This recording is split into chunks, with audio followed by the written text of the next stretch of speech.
Good evening, friends. Welcome to another calming journey through history, where the pace slows and the world of the past becomes a distant memory we can gently explore.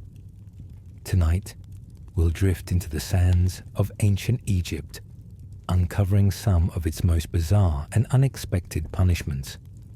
You might find these stories strange, even humorous, but each one carries the weight of centuries of tradition, mystery, and ancient justice.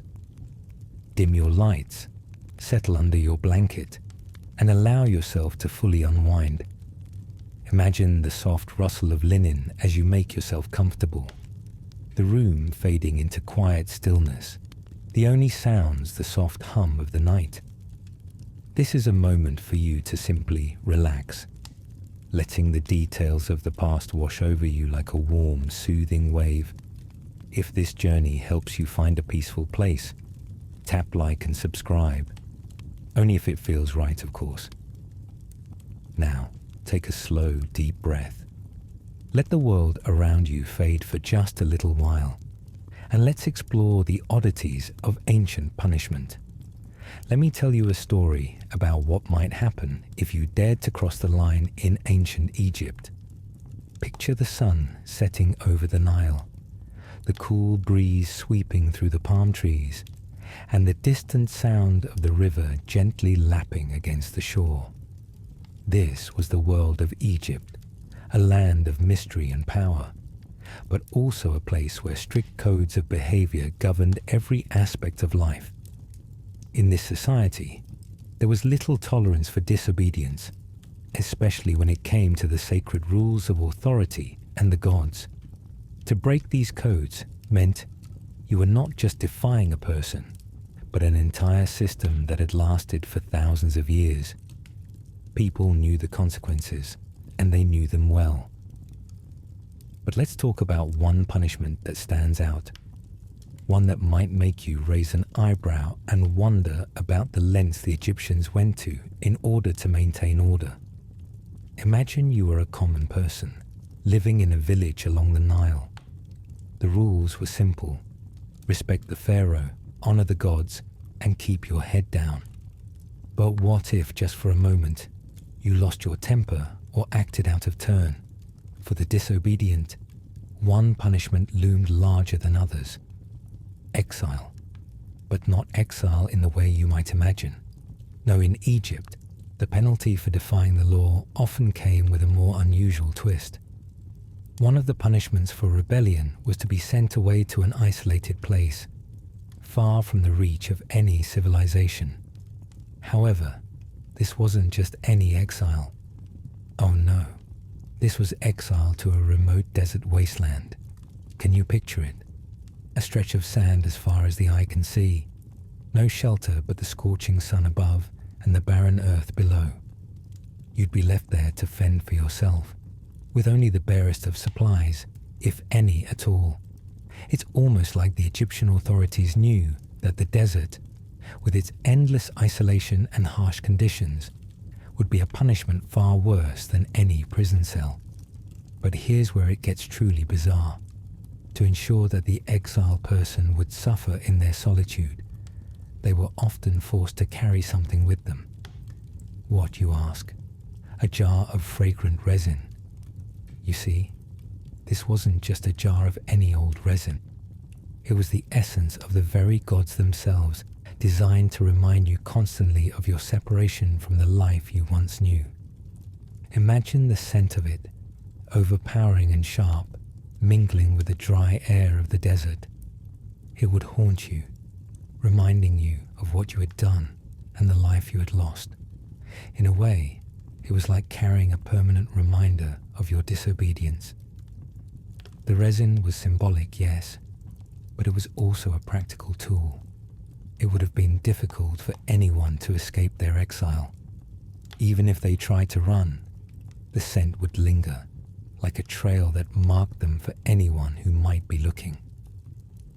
This punishment was a mix of mental and physical isolation, a complete severing from society, and perhaps an invitation for the gods to turn their eyes away from you entirely.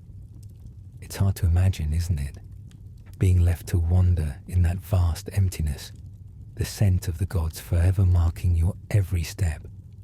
But exile wasn't always the harshest form of punishment, and there were other ways to punish those who broke the sacred codes. Some offenses called for something a little less solitary, but no less cruel.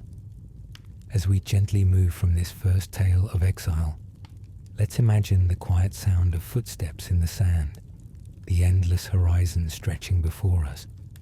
The evening breeze shifts, and we find ourselves in a different part of Egypt, closer to the city, where the stakes are higher and the punishments even stranger.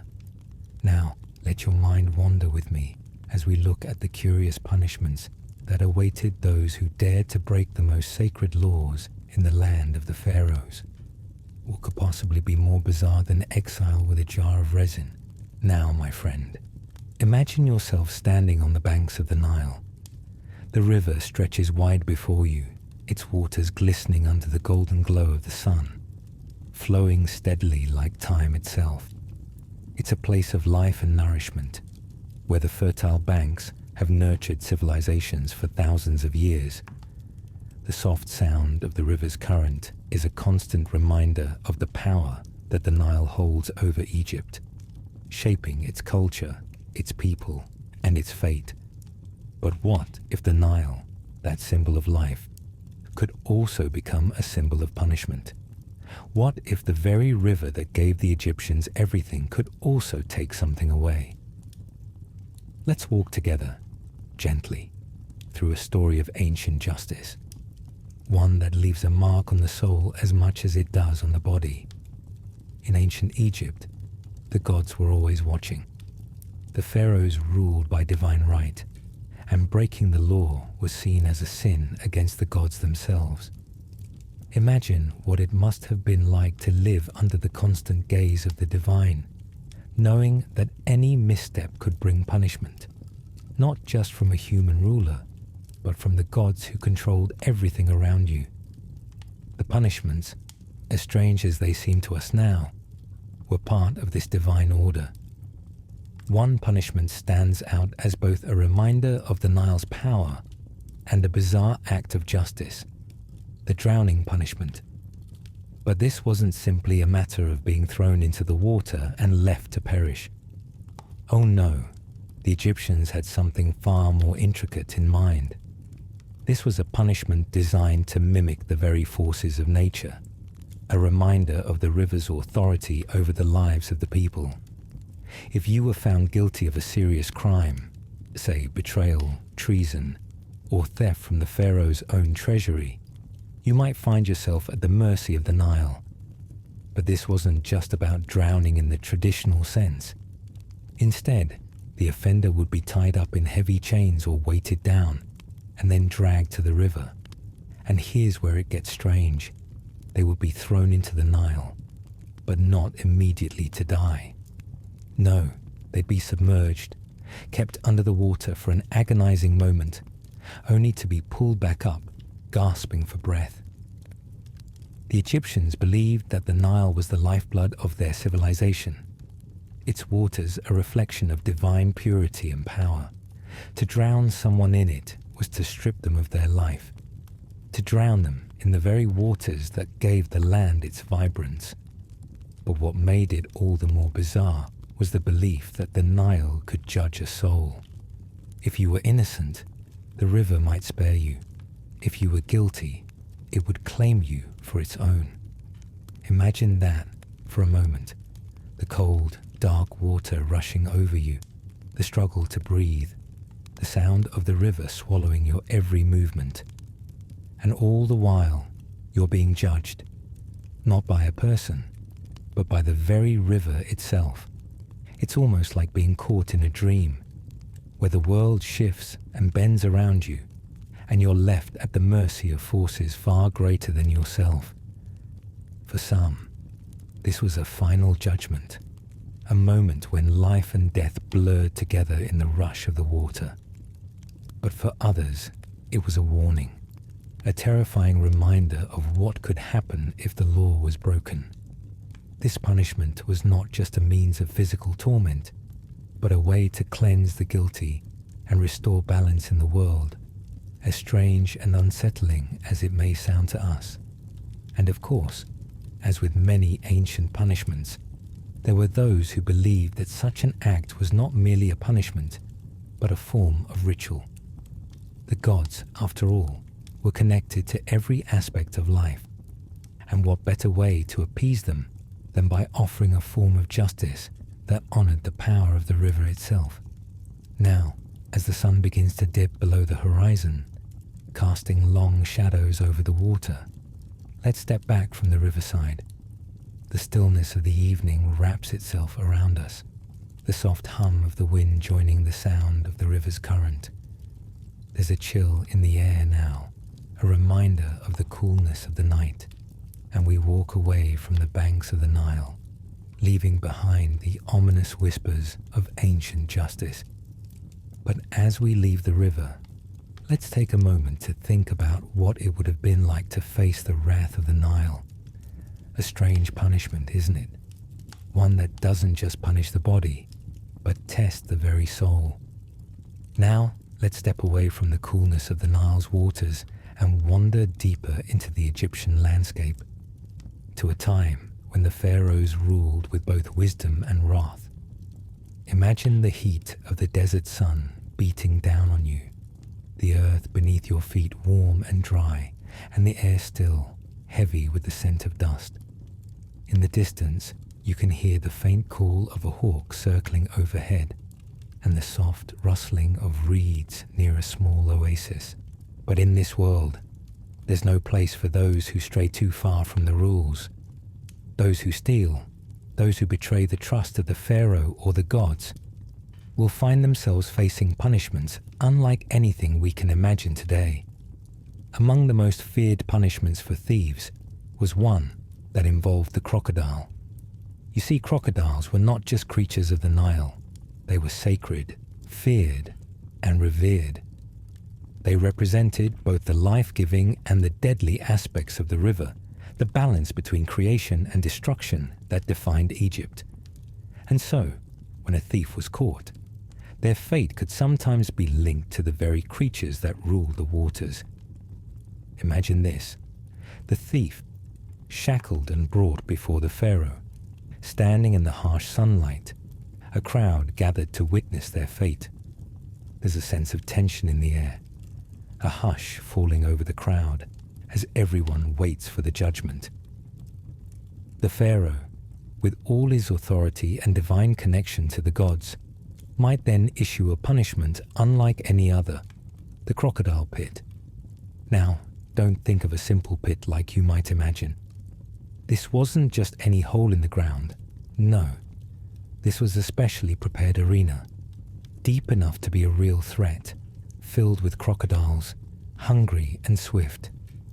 The Egyptians had a particular belief that the gods themselves watched over the crocodiles, and they saw them as instruments of divine justice. If you were cast into the pit, your chances of surviving were slim to none. The crocodile was not just an animal in Egypt, it was a force of nature. These ancient creatures could be as long as 16 feet, their jaws strong enough to crush bone and muscle with terrifying speed. Imagine the soft ripple of the water in the pit, the occasional hiss of a crocodile as it shifted in its place. Then, the sound of the chains being released, the thief stepping nervously forward, their heart racing. They had crossed the line, and now the consequences were clear. To be thrown into this pit was not only a death sentence, but it was also a symbol of how deep the pharaoh's justice ran. There were no quick executions in this form of punishment. Instead, the thief would face the wrath of the crocodiles. A long, torturous end as they tried to escape the snapping jaws that were always just a heartbeat away. In the minds of the Egyptians, this wasn't just punishment, it was a purification. The gods themselves were said to watch over the crocodiles, judging the thief's soul as they sank beneath the surface of the murky water, consumed by the river's guardians. Now, I want you to close your eyes for a moment and picture this scene. The thief, the hot sun beating down, the crowd watching in silence, the crocodiles lurking beneath the water, their eyes peeking above the surface, waiting for the moment to strike. The tension is unbearable, and the air feels thick with the anticipation of what's to come.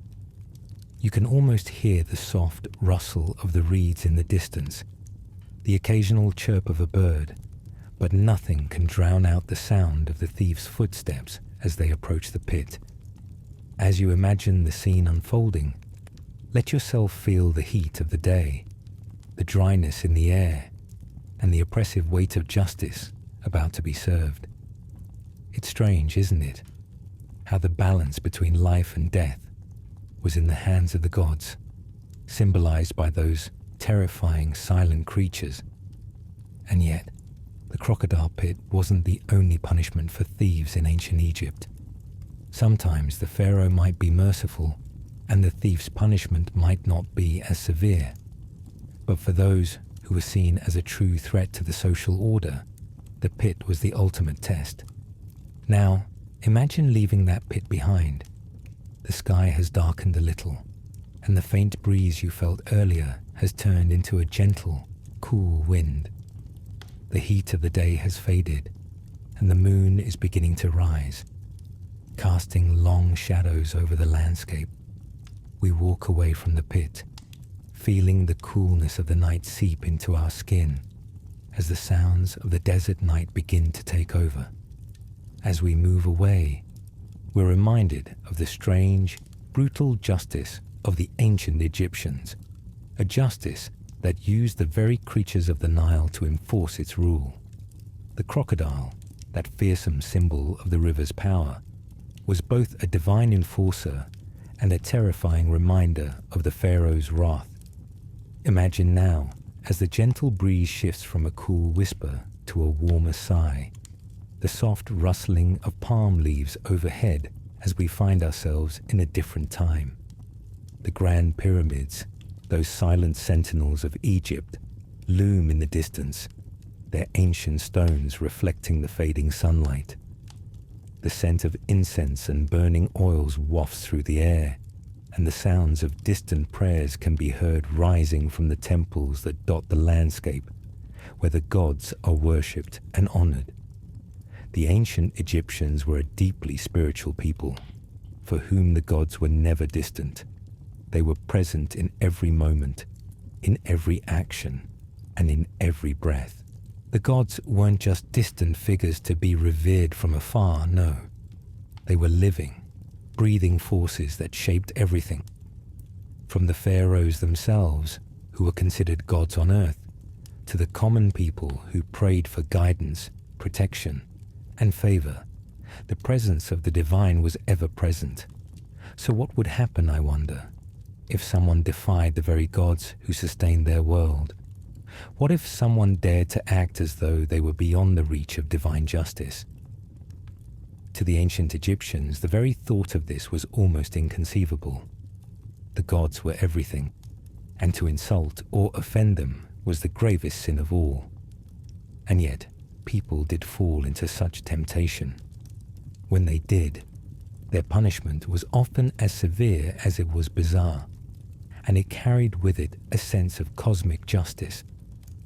Perhaps the most peculiar of these punishments was what the Egyptians referred to as the Labyrinth of the gods, a strange and terrifying form of justice that involved being lost in a maze of temples, sacred sites, and tunnels, each more haunting than the last.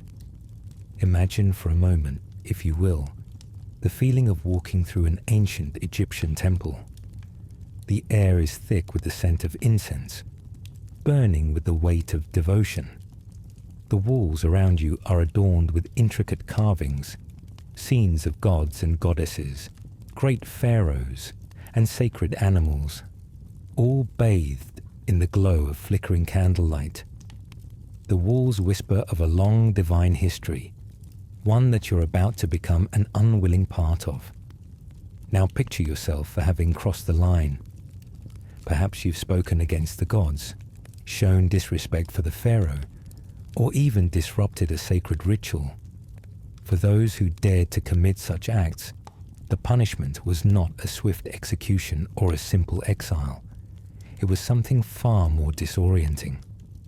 The labyrinth of the gods was a punishment that sought to confuse and isolate the guilty, leading them into a vast, twisting network of corridors and chambers that seemed to go on forever. Those sentenced to this punishment would be placed inside a labyrinth-like complex built specifically for this purpose. It wasn't just any maze, though. No, this labyrinth was sacred, built into the very heart of a temple. The corridors were narrow, winding, and filled with darkness. The only light came from the faint glow of oil lamps placed along the way, their flickering flames casting long, haunting shadows. The air inside was heavy, oppressive, thick with the scent of the burning incense that never seemed to fade. And here's the peculiar part. The labyrinth wasn't just a physical maze. It was a test of the soul, a journey through the very heart of divine punishment. The guilty would find themselves alone, disoriented, their minds trapped as much as their bodies. The twists and turns of the labyrinth weren't designed to be conquered. No, they were designed to confuse, to disorient, and to force the prisoner to confront their own sins in the darkness. There was no exit, only a slow, creeping sense of doom, of being lost forever in a space where time seemed to stretch and bend, just like the winding passages themselves. The labyrinth was symbolic, of course. It wasn't just a physical trap. It was a way for the gods to show the sinner just how far they had fallen, how lost they were without their divine guidance. With every turn, with every twist of the path, they were reminded of the misstep that had led them here.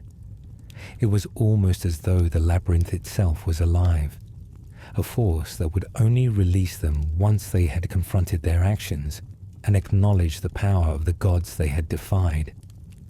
And imagine, if you will, the sounds of this place, the echoing footsteps of the prisoner as they walk down endless corridors, the quiet hum of the distant lamps, the soft rustling of their clothing as they stumble through the dark. It's a disorienting experience when nothing seems familiar, and every turn only deepens the confusion. The heavy silence of the labyrinth, broken only by the occasional sound of distant whispers, perhaps from the gods themselves, watching the punishment unfold. How long would they wander in this place? Days, weeks?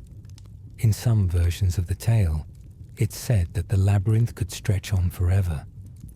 For the Egyptians, this punishment wasn't just a form of physical isolation. It was a way of cleansing the soul, of showing the sinner the vastness of their own sin in a way that no other punishment could. And as the night deepens, let's walk together from the labyrinth. The labyrinth, with its dark corridors and ancient air, fades behind us, replaced by the peaceful sound of the wind outside, the gentle rustling of leaves, the distant murmur of the river. It all seems a world away from the oppressive darkness of the temple. But as we move into the coolness of the night, we carry with us the haunting echoes of the labyrinth, a reminder of the strange and terrifying lengths the Egyptians went to in their quest for divine justice. Now, take a deep breath. Let the tension of the labyrinth fade away, replaced by the quiet hum of the night. And as we step away from the shadows of the labyrinth, let's think about the punishment for those who dared to challenge the gods. It was a strange one, wasn't it? A journey of the mind and the soul through a labyrinth that mirrored the sinner's own confusion and guilt. Let's take a moment now, my friend, to leave the haunting labyrinth and step into the quieter, more solemn spaces of ancient Egypt. Picture yourself in the center of an ancient city, perhaps Thebes or Memphis, where the streets bustle with life. You can hear the chatter of merchants, the clip-clop of sandals on the stone paths, and the gentle murmur of priests as they pass by, speaking in low tones to each other about the gods and the pharaoh's will. The city, though vibrant, is also a place where silence can be as powerful as words. In this land of intricate rituals and divine law, the very act of a speech was considered sacred. Words had power. They could bless or curse, heal or harm. The Egyptians understood that speech was not just a form of communication, but a direct link to the divine. To speak out of turn, to utter a word that offended the gods or disrespected the pharaoh, could bring about a punishment that reached into the very soul of the offender. But how could a punishment be meted out for something as intangible as words, you might ask? It might seem odd to punish someone for their speech alone, but in Egypt, the consequences were chillingly effective. If you were caught speaking against the pharaoh, or perhaps even whispering words that could be construed as treason, your fate would be sealed in a way that was as silent as it was cruel. This punishment, strangely enough, was known as the Silent Court. The Silent Court was not a physical place like a courtroom, where legal proceedings were conducted. No, it was more of a psychological trap. The court, in this case, was not about accusing or defending. It was about the complete and utter destruction of the accused's voice, their ability to speak and be heard. To speak was to be human, to be part of society. But what if that was taken away from you? If you were sentenced to the Silent Court, your punishment would begin the moment you were placed in front of the pharaoh's men. The silence would surround you like a heavy fog, as the court would not ask you to speak, nor would they give you any opportunity to defend yourself. You would be forced to endure the weight of your offense in silence, your guilt or innocence never truly addressed, only suspended in the air like an unspoken truth. The strange part of this punishment was the chilling effect it had on the individual's mind. Imagine being caught in this silence, standing in front of powerful figures who would pass judgment upon you without uttering a single word. No judge would speak. No defense would be allowed.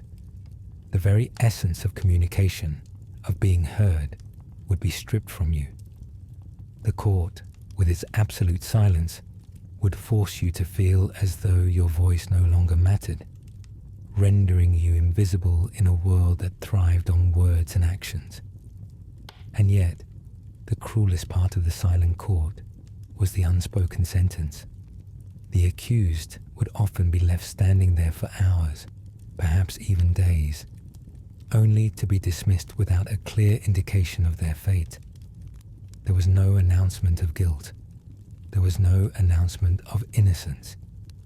There was only the deafening absence of sound, a psychological punishment designed to break the spirit.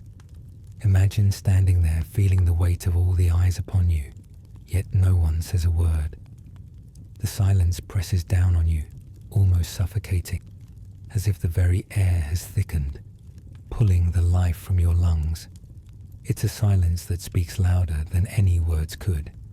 You might shift uncomfortably, hear the echo of your own breath, or feel the beating of your heart in your chest. But the silence, oh, how it would stretch, making every moment feel like an eternity. But silence, in this case, was not just a form of mental torment. It also had a practical element to it. By not allowing the accused to speak, the court ensured that no words could be twisted, no defense could be made. The silence removed any possibility of manipulation, of winning favor through clever speech or convincing rhetoric. The pharaoh's word was final, and no one could question it, not through words at least. It was the perfect way to keep the masses in line and remind them that the pharaoh, as a living god, was the ultimate authority. Can you feel it? The unsettling silence wrapping around you like a heavy cloak. The absence of sound more powerful than any punishment of the body. The Egyptians, with their keen understanding of the mind, knew that sometimes the greatest punishment wasn't to inflict physical pain, but to isolate the soul by stripping it of its voice. For the accused, this punishment might have been worse than any whip or chain. What good is the body if the voice is gone? What good is life if no one listens to your words? Without the power to speak, to share your thoughts, you became invisible, as if your very existence was erased. It's strange to think about, isn't it? How a simple thing, just the ability to speak, could hold so much power. And as we leave the silent court behind, think about the chilling finality of this punishment. Imagine what it would feel like to be rendered voiceless, to exist in a world where even your name, your thoughts, your pleas would be lost in the silence. It's a punishment that lingers in the mind long after the moment has passed, isn't it? A reminder of the Egyptians' deep understanding of both the power and the danger of words. As we stand at the edge of the desert now, the wind carries with it the scent of sand and dust. The night has settled, but the warmth of the day lingers in the air, wrapping itself around us like a cloak. We ventured through the eerie labyrinths, witnessed the terrifying power of the Nile, and heard the haunting silence of the court. But now, in this final chapter, we find ourselves at the crossroads of Egypt's most severe punishment, one that has the deepest connection to the pharaoh's unchallenged authority. There's something quite humbling about the desert. It stretches endlessly in every direction, a barren sea of sand with no escape in sight. The sun is just beginning to dip behind the distant dunes, casting long shadows over the land, and the faint hum of the evening breeze fills the air. Yet, despite its vastness, there is a certain tranquility here. It's almost as though the desert is a witness to all that's happened here, a silent observer to the rise and fall of Egypt's most powerful rulers. But beneath that tranquility, there lies a darkness. This desert was not only a place of isolation and exile, it was also the site of one of the most dreaded punishments reserved for those who dared betray the pharaoh or defy the highest laws of the land. If you were a royal official, someone of high standing in the pharaoh's court, you were expected to embody the law, to uphold the divine order. Your loyalty was everything. A single act of treason or betrayal could lead to a fate worse than death.